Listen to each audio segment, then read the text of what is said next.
Assalamualaikum, jumpa kembali bersama Ibu Etin. Kali ini kita akan membahas tentang reproduksi sel mitosis.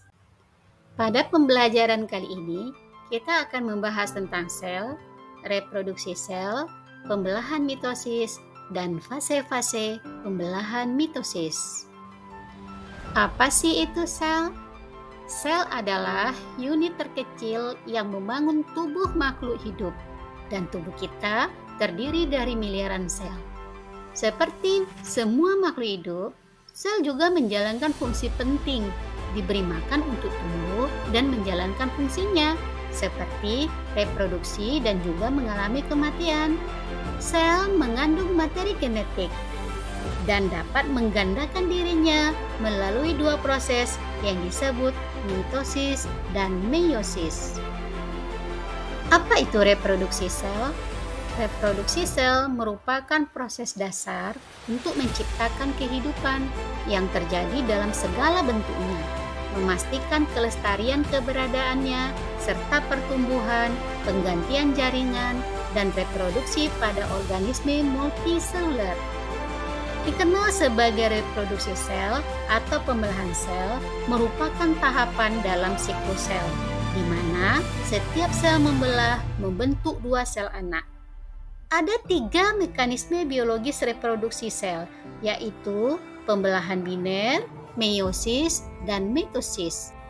Reproduksi sel yang akan kita bahas lebih jauh adalah tentang mitosis. Pembelahan mitosis adalah bentuk pembelahan sel yang paling umum terjadi pada sel eukariotik somatik atau kita kenal juga dengan sel tubuh. Ketika mitosis selesai, dua sel yang identik secara genetik diproduksi. Ini adalah proses mendasar selama pertumbuhan dan perbaikan jaringan. Yuk, kita pelajari tahap-tahap pembelahan mitosis. Pertama, interfase. Periode antara dua mitosis berturut-turut disebut interfase.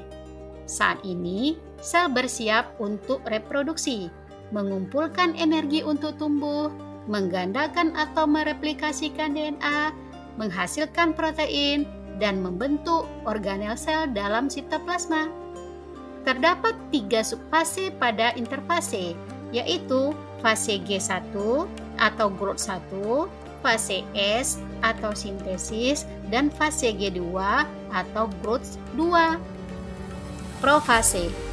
Ciri-ciri fase ini adalah membran inti sel mulai terurai, perlahan-lahan larut. Kromatin mengalami kondensasi progresif akibat superkoil, sehingga terjadi pembentukan kromosom.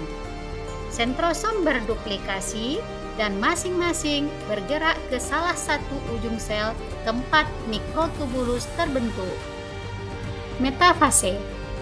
Kromosom sejajar di bidang ekuator sel selama metafase dengan serat gelendong mitosis. Mikrotubulus menempel pada setiap sentromer kromosom dan setiap kromosom telah berduplikasi selama interfase. Jadi pada titik ini kedua salinan tersebut berpisah. Anafase. Ini adalah fase mitosis yang penting karena pada saat itulah distribusi informasi genetik asli terjadi. Kedua kelompok kromosom atau yang identik bergerak menjauh berkat mikrotubulus menuju kutub sel yang berlawanan. Setiap rangkaian informasi genetik terkonsentrasi di sekitar sentrosom. Telofase. Mikrotubulus yang membantu migrasi kedua kelompok kromosom menghilang. Kromosom mulai mengalami dekondensasi, memperlihatkan DNA dan memulai proses karakteristik sel independen. Dua membran inti baru mulai terbentuk, masing-masing berisi informasi untuk setiap sel baru. Fase terakhir adalah sitokinesis. Ini melibatkan pemisahan fisik sitoplasma. Cincin kontraktil yang terdiri dari mikrofilamen, aktin dan miosin terbentuk, menyempitkan sel dan menciptakan struktur menyerupai jam pasir. Alur pembelahan terbentuk di bidang ekuator yang akhirnya memisahkan dua sel anak, masing-masing dengan jumlah kromosom yang sama dengan sel induk.